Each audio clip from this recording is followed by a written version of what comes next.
Na educação financeira, existem 3 fatores ou números que 100% das pessoas devem gerenciar ao planejar as finanças pessoais, tanto diariamente, mensalmente quanto anualmente. Para o longo prazo, por exemplo, para a aposentadoria. E muitas vezes negligenciar isso pode custar caro. Bom, uma pesquisa realizada pela 11, Fintech de Saúde Financeira, apontou que 41% dos brasileiros entrevistados sabem pouco ou quase nada sobre educação financeira. Outros 37% afirmam ter apenas conhecimentos básicos, enquanto que 18% sabem o suficiente para organizar as finanças pessoais, além de entenderem um pouco de investimentos. Enquanto que apenas 3% dominam o assunto e organizam as próprias finanças habitualmente. E pensando nisso, precisamos falar sobre os 3 fatores da educação financeira. Gerenciar os gastos.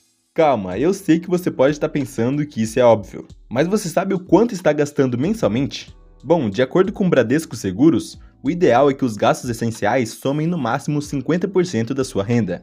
Os gastos essenciais são aqueles que temos todos os meses de forma fixa. Aluguel, contas de água, luz, internet, plano de saúde, combustível para o carro, entre outras despesas fixas. E eu também fiz algumas pesquisas para ter outras fontes a respeito do assunto. E a maioria dos profissionais da área fala que você deve ter no máximo 60% da sua renda comprometida com os gastos fixos. E se você passa disso, fica mais difícil de seguir com os próximos 2 fatores da educação financeira. E agora você pode estar pensando, mas não tem como, eu tenho que pagar aluguel, financiamento do carro, gasolina, IPVA, contas da casa e mais um monte de boleto que nem sei de onde vem. Só nisso já vai toda a minha renda. Então, isso me faz lembrar a frase do livro A Psicologia Financeira. Tudo tem um preço, mas nem todo preço vem escrito em uma etiqueta. Ou seja, ao comprar um carro, por exemplo, vemos apenas o preço dele, ou até mesmo apenas o preço das parcelas mensais. Mas não olhamos para todo o custo embutido por ter o veículo, de manutenção, gasolina, IPVA, multas e por aí vai. Isso nenhum vendedor vai te falar, porém deve-se colocar na ponta do lápis quando vai adquirir um bem material caro como esse. Mas tá, se seus gastos fixos excedem os 60% de sua renda, existem 2 alternativas. Cortar alguns gastos, porém isso pode ser mais doloroso de, por exemplo, vender o carro e comprar o inferior, andar de Uber ou também de transporte público.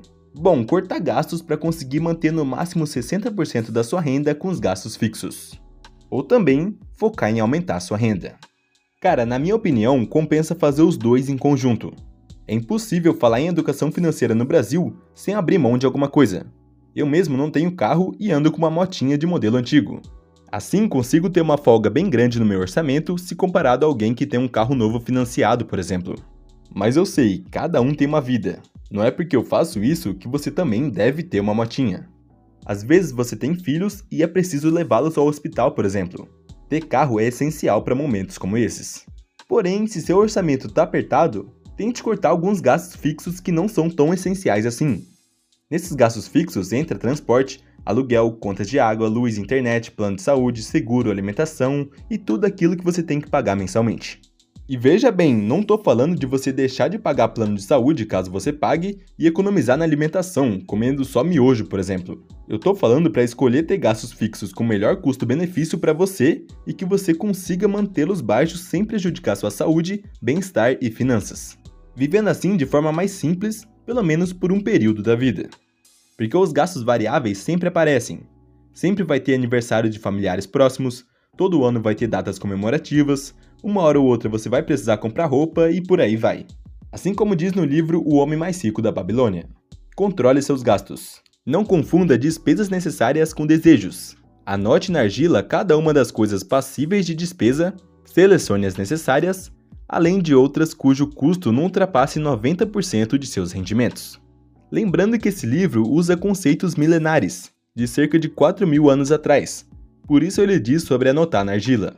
E mesmo assim, são bem atuais. Mas agora você pode estar pensando, mas não tem como.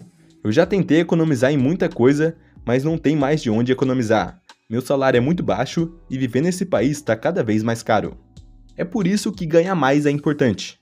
Eu mesmo fiz um vídeo sobre ganhar salário mínimo no Brasil, vou até deixar aqui em cima, no qual fiz uma comparação de alguém que ganha um salário mínimo e alguém que ganha R$3.000 por mês, que ainda não é tão acima do mínimo, mas já dá uma diferença boa no orçamento de quem tem educação financeira e sabe administrar o dinheiro que entra.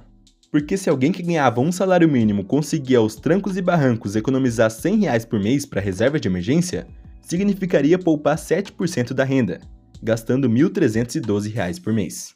Agora, se essa mesma pessoa passasse a ganhar R$ 3.000, poderia, por exemplo, poupar para investir R$ 600, sendo 20% da renda, vivendo assim com R$ 2.400. Veja que a pessoa sai daquele aperto de viver só com R$ 1.300 por mês, podendo gastar mais R$ 1.100 por mês e ainda poupar muito mais do que antes, que conseguia de forma bem apertada economizar R$ 100. E é claro que esse é só um exemplo e cada um tem uma vida. Além disso, R$ 3.000 no Brasil ainda é um salário baixo, mas com certeza já é muito melhor que sobreviver com um salário mínimo. Foi isso que quis dizer em ganhar mais.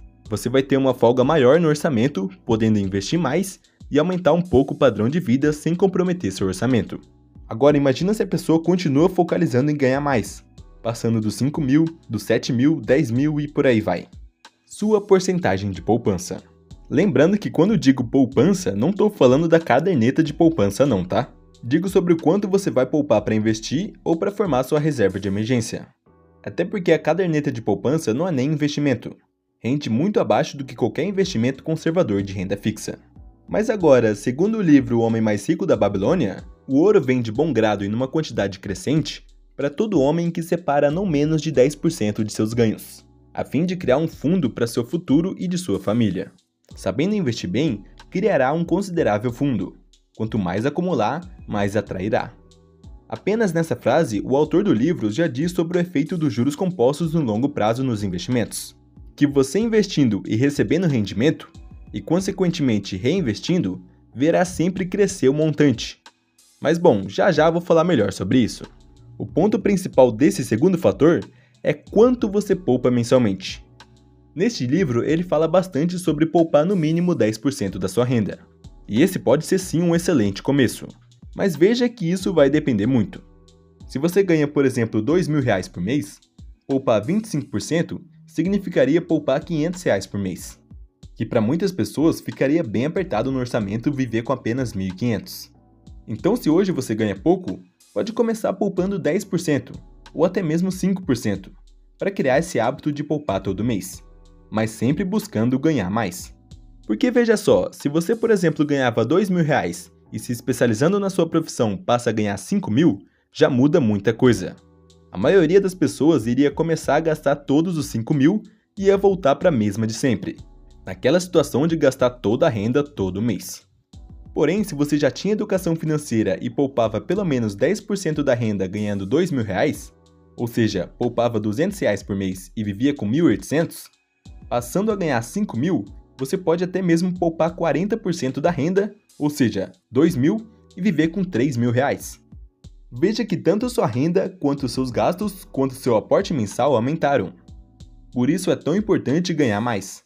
E eu sei que na teoria é fácil de falar sobre ganhar R$ 2.000 e passar a ganhar R$ 5.000. Na prática é muito difícil e demorado em muitos casos. Mas não é por isso que temos que nos contentar com um salário baixo. Então invista em conhecimento também. Assim, suas chances de ganhar mais aumentam. Administre seu patrimônio. E é esse que causa aquela grande discussão. No livro Os Segredos da Mente Milionária é falado o seguinte: a verdadeira medida da riqueza é o patrimônio líquido, e não os rendimentos. Ou seja, o autor T. Harv Eker argumenta que sua riqueza é tudo aquilo que você tem, seja de patrimônio investido, seja na sua conta bancária, entre outros bens materiais. Subtraindo assim por quanto você deve, por todas as dívidas que você tem, chegando finalmente no seu patrimônio líquido. Agora, por outro lado, o maior investidor pessoa física da Bolsa de Valores do Brasil, Luiz Barsi Filho, tem a seguinte frase: o patrimônio contempla seu ego, enquanto os dividendos contemplam seu bolso. Mostrando que não devemos dar tanta importância assim ao patrimônio, e sim aos rendimentos que você recebe por ter investido, pois serão eles que vão pagar suas contas e não seu patrimônio. Mas aí você pode ficar confuso por cada um falar uma coisa. Mas a verdade é que, querendo ou não, essas duas frases estão certas, e você vai entender o porquê. Bom, nos primeiros dois fatores entendemos sobre o controle de gastos e também o hábito de poupar mensalmente para investir. Podemos fazer aquela analogia simples da torneira que sempre que é aberta, libera seu fluxo de renda. Ou seja, sua renda mensal que ganhou trabalhando. Agora, se seu recipiente é furado, é impossível poupar todo mês. Toda a sua renda que entra também já vai embora. não restando nada de estoque no recipiente. Agora, se você, por exemplo, procura ganhar mais, aumentando seu fluxo de renda e ainda procura controlar os gastos, sempre terá um dinheiro de estoque, vamos dizer assim, que aumenta a cada mês que você poupa uma parcela da renda e também que recebe rendimentos. E lembrando que quanto maior for sua renda e sua capacidade de controlar os gastos, maior será a quantia poupada e, consequentemente, mais rápido irá crescer seu estoque. Eu falo bem sobre isso no vídeo que está aqui em cima. Mas agora, saindo um pouco dessa ilustração e trocando o nome de estoque para patrimônio, observamos que à medida que o tempo passa, seguindo ganhando mais e controlando os gastos para poupar, veremos nosso patrimônio crescendo. Mas não é só poupar e sim investir esse dinheiro poupado. O primeiro estoque que todos devemos ter é a reserva de emergência, que deve ser aplicada em um investimento de renda fixa com liquidez imediata. Inclusive, eu falo bem detalhado sobre isso no vídeo que está aqui em cima. Mas tá, a partir do momento que você tiver uma boa reserva de emergência, pode também começar a investir para o longo prazo com foco em receber dividendos de ações e fundos imobiliários, por exemplo. Assim, recebendo seus dividendos, vai reinvestindo para assim formar aquele efeito de bola de neve de rendimentos sobre rendimentos no longo prazo. É como diz no livro O Homem Mais Rico da Babilônia. Uma parte de tudo que ganhar pertence a você. Assim, pegue esse tesouro e faça trabalhar para você. Façam filhos dele e os filhos dos filhos dele trabalharem para você. O que o autor quis dizer nesse trecho é exatamente o conceito de investir mensalmente e reinvestir os rendimentos. Dessa forma, no outro mês, irá receber um pouquinho mais, por ter reinvestido aquele rendimento que recebeu. Assim, reinvestindo novamente e assim sucessivamente. Separando também uma parcela da renda para investir do próprio bolso. No começo, os rendimentos são centavos. Porém, à medida que o tempo passa, você vê tanto o seu patrimônio quanto os seus rendimentos crescendo. Mas agora você pode pensar, mas então quanto maior nosso patrimônio, maior nossos rendimentos, né? Bom, em linhas gerais sim. Por isso que no livro Segredos da Mente Milionária é tão falado sobre a questão do patrimônio líquido. E quanto maior ele for, mais você vai receber. Dinheiro atrai dinheiro. Para ficar mais didático e arredondar, se você recebe 1% ao mês de rendimentos, tendo R$1.000 investidos, vai receber apenas R$10 no mês. Agora, se você tiver R$100.000 investidos, rendendo os mesmos 1% ao mês, vai receber R$1.000 mensalmente apenas de rendimentos. Lembrando que estou arredondando. Esses rendimentos tendem a variar também ao longo do tempo. Até porque o que o Barsi fala sobre o patrimônio contemplar o ego é porque ele investe 100% em ações, ou seja, renda variável. Dessa forma, haverão momentos da economia que as ações estarão em alta, fazendo com que o patrimônio de quem tem ações suba, com mercado positivo. Porém, também haverão momentos de crise, onde a maioria das ações estarão subvalorizadas, no negativo. E para sermos bons investidores de renda variável e nos mantermos no jogo, não podemos nos importar com essas quedas e altas de curto prazo, e sim dar importância para os fundamentos dessas ações e fundos imobiliários. Entendendo também que o momento de queda é o momento de comprar mais ações de empresas boas e mais cotas de bons fundos imobiliários a preços mais baixos, recebendo um dividendo proporcionalmente maior quando o mercado voltar a subir, por exemplo. Pois recebemos os dividendos pela quantidade de ações possuídas e não exatamente pelo valor investido. Inclusive, tem uma frase de Morgan Housel do livro A Psicologia Financeira que gosto muito. Mais do que grandes retornos, o que quero é ser a prova de falências. O principal objetivo nos investimentos deve ser ficar no jogo por tempo suficiente para que os juros sobre juros façam sua mágica. Bom, se você nunca viu sobre fundos imobiliários e ações, eu falo sobre renda variável para iniciantes no vídeo que está aqui na tela. Recomendo bastante que você veja. Muito obrigado por assistir o vídeo até aqui e até o próximo.